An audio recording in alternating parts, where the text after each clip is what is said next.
ইজা নাজারা ইলাইহা সাররাতু, স্বামী যখনই তার দিকে তাকায় তখন এমন অঙ্গভঙ্গি দেখায় স্বামী খুশি হয়ে যায়। বেজার মুখকে না এরকম চোখ উল্টো হয় না, যখনই স্বামী তার দিকে তাকায় এমন টেকনিকে স্বামীর দিকে সে নজর দেয়, স্বামী যতবার তার দিকে তাকায় ততবার তাকে দেখে খুশি হয়। কয় নম্বর?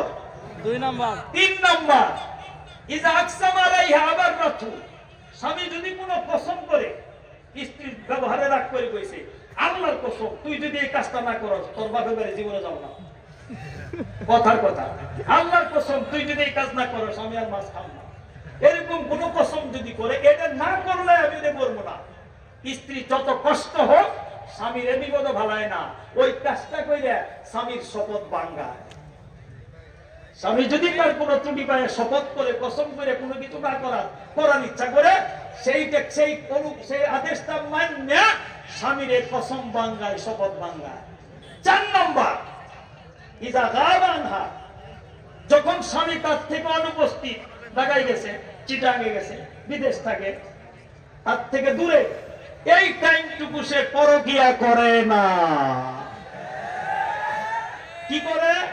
নিজের সতীত্বকে হেফাজত করে এবং স্বামীর সম্পদ, স্বামীর সন্তানকে হেফাজত করে। এই 4টা গুণ যার ভিতরে, এই নারী হলো ইমরাতে সালেহা। আল্লাহ রাসূল বলেন এমন 4 গুণ সম্পন্ন নারী আল্লাহ যাকে দিয়েছে, দুনিয়ার সব সুখ আল্লাহ তার ঘরে ঢেলে দিয়েছে। এখন সহিহ বুখারীতে আসছে, ও যুবকেরা বিয়ে করবা, ছাত্রীর মধ্যে 4টা গুণ দেখে। কয়টা? 4টা। যুবকরা যারা বিয়ে করো নাই ভালো করে শোনো, আবার যারা করছো তারা ছেলে বিয়ে করাবা, মনে রাখো। কয়টা গুণ? তুনকাহুল মারআতু লিআরবাইন, ওয়া আবি হুরায়রা রাদিয়াল্লাহু তাআলা আনহু قال قال رسول الله صلى الله عليه وسلم তুনকাহুল মারআতু লিআরবাইন, 4টা গুণ দেখে তোমরা মেয়ে বিয়ে করো। ওই যুবকেরা বিয়ে করবা 4 গুণ দেখে। 1 নম্বর লে মালেহা, তার সম্পদ দেখবা। হুজুর আমরা তো এইটাই দেখি, হাদিস আপনাকে পক্ষে আছে। 2 নম্বর লে হাসাবিহা, তার বংশ দেখবা। 3 নম্বরে লে জামালিহা, তার সৌন্দর্য দেখবা, সুন্দরী। কিন্তু সত্য কয়টা? গেছে কয়টা? 3টা। আসলটা বাকি। 1 নম্বরে মাল, 2 নম্বরে বংশ, 3 নম্বরে সৌন্দর্য, 4 নম্বরে রাসূল বলে দ্বীনেহা, দ্বীনদারি দেখো। মেয়ে পরিবর্তন পর্দানশীল কিনা, মেয়েগুলো স্বামী ভক্ত কিনা, না স্বামীরে দূরে কিনা। আর বোন বিয়ে দিয়েছে, ভূ বিয়ে দিয়েছে, স্বামীরা গামটা দিয়ে কানে ধরে টানে, এটা খুঁজ দিবা। নামাজি কিনা, পর্দানশীল কিনা, এইগুলো দেখবা। দ্বীনদারি। 4 নম্বরে কি? তাহলে মাল, বংশ, সৌন্দর্য, দ্বীনদারি। সত্য কয়টা? 4টা। এবারে শেষ কথা, বুখারীর এই হাদিসের শেষ অংশ। রাসূল বলেন ফাসফার বিযাতিদ দ্বীন, আর উম্মতেরা প্রাধান্য দিবে 4 নম্বরে দ্বীনদারিকে। মাল প্রাধান্য দেওয়া যাবে না, বংশ প্রাধান্য দেওয়া যাবে না, সাদা চামড়া লাল চামড়া প্রাধান্য দেওয়া যাবে না। যদি তুমি দ্বীনদারি প্রাধান্য দাও তুমি সুখী হবে। দ্বীনদারি বাদ দিয়া মাল দেখো, দ্বীনদারি বাদ দিয়া বংশ দেখো, দ্বীনদারি বাদ দিয়া সাদা লাল চামড়া দেখো, ধ্বংস হবে তোমার দুনিয়া, ধ্বংস হবে তোমার আখিরাত। ওই স্ত্রী দিয়ে তোমার সুখ আসবে না দুনিয়াতে, ওই স্ত্রী তোমাকে জাহান্নামে নিবে। তারে বাদ ইয়া দেখা, রাসূল বলেন ধ্বংস হবে তোমার দুনিয়া আখিরাত। তাহলে বিয়ে করব কয়টা গুণ দেখিয়া? 4টা। প্রাধান্য দিব কোনটা? দ্বীনদারি আছে, মাল আছে, আলহামদুলিল্লাহ। দ্বীনদারি আছে, বংশ ভালো, আলহামদুলিল্লাহ। দ্বীনদারি আছে, সৌন্দর্য ভালো, আলহামদুলিল্লাহ। কিন্তু দ্বীনদারি নাই, মাল আছে, নাউজুবিল্লাহ। দ্বীনদারি নাই, বিশ্ব সুন্দরী, নাউজুবিল্লাহ। দ্বীনদারি নাই, একেবারে উঁচু বংশের, নাউজুবিল্লাহ। কথা বুঝাইতে পারছি? এবার যারা মেয়ে বিয়ে দিবা, মেয়ের বাবা যারা, যাদের পরে বড় বোন আছে, বিয়ে দিবা কার কাছে? পাত্রের মধ্যে দেখবা 2টা গুণ। কয়টা গুণ? 2টা। বুখারীর হাদিস। কয়টা গুণ? একেবারে সংক্ষেপ কথা, লম্বা হাদিস, আমি মেন অংশটুকু বলছি। মান তারদাউনা দীনাহু ওয়া খুলুকাহু, ফানকিহু, তোমাদের কন্যা বিয়ে দাও ওই ছেলের কাছে যেই ছেলের দ্বীনদারি ভালো, যেই ছেলের চরিত্র ভালো। কয়টা? দুইটা। জোরে বলেন। দুইটা। ছেলে ধার্মিক, চরিত্রে কোনো স্পট নাই, spotless. His character is spotless. দিনদারি আছে, চরিত্র সুন্দর, তার কাছে বিয়ে দাও। তাহলে পাত্র বিয়ে দিতে পাত্রের ভিতরে কয় গুণ দেখবো? বুখারীর হাদিস, এক সাহাবী কয়, ইয়া রাসূলুল্লাহ, যদি তার ভিতরে অন্য কোনো ত্রুটি থাকে, রাসূল বললেন, অন্য কোনো ত্রুটি থাকলেও বিয়ে দাও ওই ছেলের কাছে যার দিনদারি ভালো, চরিত্র ভালো। আবার প্রশ্ন করছে তিনবার, ইয়া রাসূলুল্লাহ, তার যদি কোনো ত্রুটি থাকে, রাসূল বলেন, তারপরও বিয়ে দাও ওই ছেলের কাছে যার দিনদারি ভালো, চরিত্র ভালো। কেন? হাদিসের ব্যাখ্যায় লেখছে ইবনে হাজার আসকালানী রাহমাতুল্লাহ ফাতুল বারীতে, এই ব্যাখ্যা লেখছে, যেই ছেলের দিনদারি ভালো, যেই ছেলের ক্যারেক্টার ভালো, ওই ছেলে সামান্য ত্রুটি থাকলেও বেশি দিন থাকবে না, দিনদারি আর চরিত্রে ত্রুটি দূর হয়ে যাবে। জোরে কোন ঠিক কিনা? If money is lost, nothing is lost. If health is lost, something is lost. If character is lost, everything is lost. সর্বহারা তুমি। টাকা খোয়াইলে কিছু না, আবার মেহনত করো, টাকা এসে যাবে। স্বাস্থ্য খোয়াইছো, ভালো ডাক্তার দেখায় নিয়মিত খাদ্য খাও, স্বাস্থ্য ফিরে আসবে। সামান্য খোয়াইছো, যদি চরিত্র হারাইছো তো সর্বহারা তুমি। তোমার দাম এক পয়সাও। খুব উঁচু বংশের, বিশাল সুন্দর, অনেক মালদার, কিন্তু ডাল খেয়ে কালি হাতি ডালের মধ্যে বইরে আছে, এটার দাম পয়সা।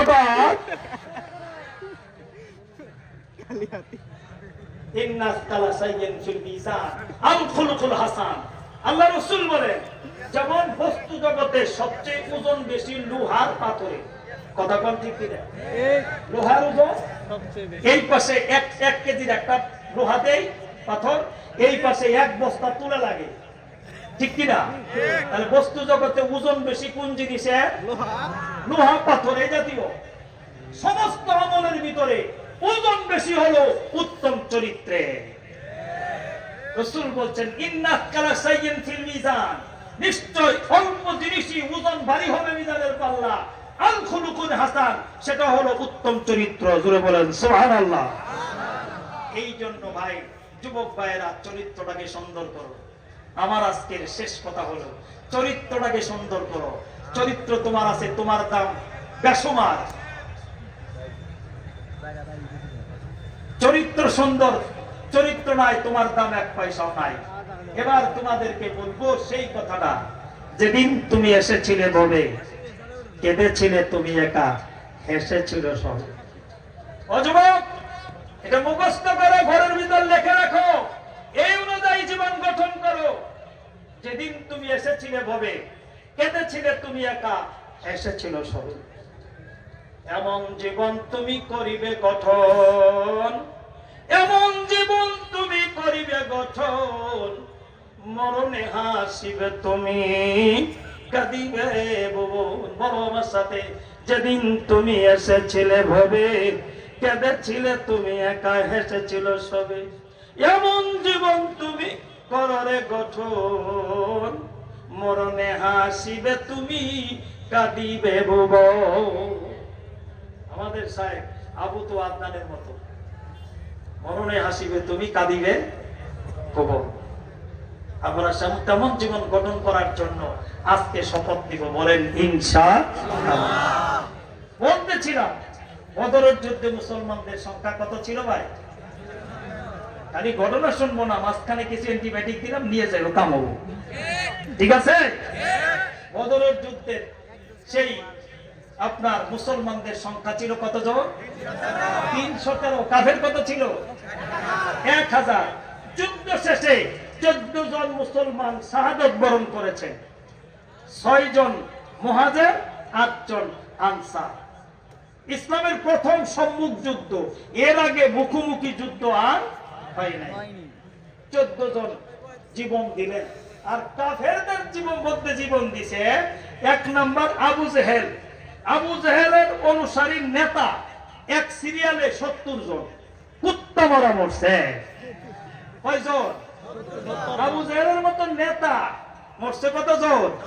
70 জন। আর মুসলমান একজনও না, 14 জন শহীদ হয়েছে। দেখেন কি মজা, আল্লাহ রাসূল বললেন, এই যারা জীবন দিয়েছে তাদের লাশকে একত্র করো। মদিনা থেকে মুসলমানরা আসতেছে আর বলে, ইয়া রাসূলুল্লাহ, গেছে, আমার স্বামী মারা গেছে, এইভাবে যখন বলা বলি করছে, আমার আল্লাহর আরশে আজিমে ধাক্কা লাগছে। আল্লাহ রাব্বুল আলামিন সাথে সাথে জিবরিলকে ডাক দিয়া বলে, আবু জাহেল কোরআনের বিরুদ্ধে এসে, ইসলামের বিরুদ্ধে এসে কুত্তা মারা মরলো, আর আমার নবীর সাহাবীরা কোরআনের পক্ষে দিন কায়েমের জন্য জীবন দিল, এরাও মরলো। এই দুই মরা এক নয়। এই জিবরিল তুমি যাও, কোরআনের আয়াত নাযিল করে তাদেরকে সংশোধন করে দাও। ওয়ালা তাকুনু লিমান ইউকতালু ফি সাবিলিল্লাহি আমওয়াত বাল আহইয়াউম ওয়ালাকিন লা তাশউরুন। আল্লাহু আকবার। জিবরাইল আসছে, ইয়া রাসূলুল্লাহ, এরা ভুল করতেছে, এদের বন্ধুন যারা কোরআনের জন্য দ্বীনের জন্য জীবন দিয়েছে এরা মরে নাই, এদেরকে মরা বললে এদেরকে বেয়াজ্জতি করা হয়। আল্লাহ বলে দিলেন, এদেরকে তোমরা মরা বলো না, ওয়ালা তাকুলু লি, যারা আল্লাহর রাস্তায় জীবন দিয়েছে তাদেরকে আমওয়াত মৃত বলো না তোমরা, বাল আহইয়াউন, বরং তারা তোমাদের চোখের সামনে তারা মারা গেল তরবারির আঘাতে। না না, আমি আল্লাহর কাছে তারা আজীবন জীবিত। কিন্তু এই যে খেলাটা তোমরা দেখলে বুলেটের আঘাতে জাজরা হয়ে গেল, তোমরা দেখা ফাঁসির কাছে জীবনটা চলে গেল, না, এরা মরেন নাই, এরা মরিয়াও অমর, বাল আহইয়াউন, বরং তারা জীবিত। ওয়ালাকিন লা তাশউরুন, তোমাদের দুনিয়ার এই বিবেক বুদ্ধি দিয়ে তোমরা বুঝতা না যেটা কেমন জীবিত। জোরে বলেন সুবহানাল্লাহ। ব্যাখ্যা দিয়েছে হাদিস শরীফ, আল্লাহর রাস্তায় যারা জীবন দেয় দ্বীনের জন্য, কোরআনের জন্য, রাসূল বলেন তাদের রূহটা কবজ হওয়ার আগে আল্লাহ পাক দেখাই দেয়, দেখো তোমার জান্নাতের বালাখানা আমি বানাইছি, মরার আগে জান্নাতের বিল্ডিংটা দেখো, এটা তোমার নগদ দিব এখন। সুবহানাল্লাহ। আরো জোরে। ইসলামের প্রথম শহীদ হযরত সুমাইয়া, জোরে বলেন কে? একই পরিবারের তিনজন সদস্য আবু জাহেল গ্রেফতার করে নিয়ে আসছে। তাদের বিরুদ্ধে কোনো মামলা ছিল না, নির্দিষ্ট কোনো অভিযোগ ছিল না, শুধুমাত্র তারা ঈমান আনছে, এই অপরাধ, ঈমান আনছে এতটুকু অপরাধী। একই পরিবারের তিনজনকে আবু জাহেল গ্রেফতার করে নিয়ে আসলো, হযরতে আম্মার, হযরতে ইয়াসার এবং হযরতে সুমাইয়া, একজন মহিলা এবং তার স্বামী এবং সন্তান, তিনজনকে নিয়ে আসলো। এই যুবক বসো, নিয়ে এসে খানায় কাবার হেরেমের পাশে মরুভূমির একটা টুকরা বালির মাঠ, সেখানে তিনজনকে তিনটা কুটির সাথে উল্টা পিঠে বাঁধলো, বাঁধে আবু জাহেল চাবুক মারে পিটায় আর কয় মুহাম্মাদের কলেমা সার সাল্লাল্লাহু আলাইহি ওয়াসাল্লাম। মরুভূমির উত্তপ্ত বালির উপরে এইভাবে শাস্তি দিতে লাগলো। সারাদিন শাস্তি দিয়া সন্ধ্যার সময় জিজ্ঞেস করে খবর কি? তারা বলে খবর হলো লা ইলাহা ইল্লাল্লাহু মুহাম্মাদুর রাসূলুল্লাহ সাল্লাল্লাহু আলাইহি ওয়াসাল্লাম।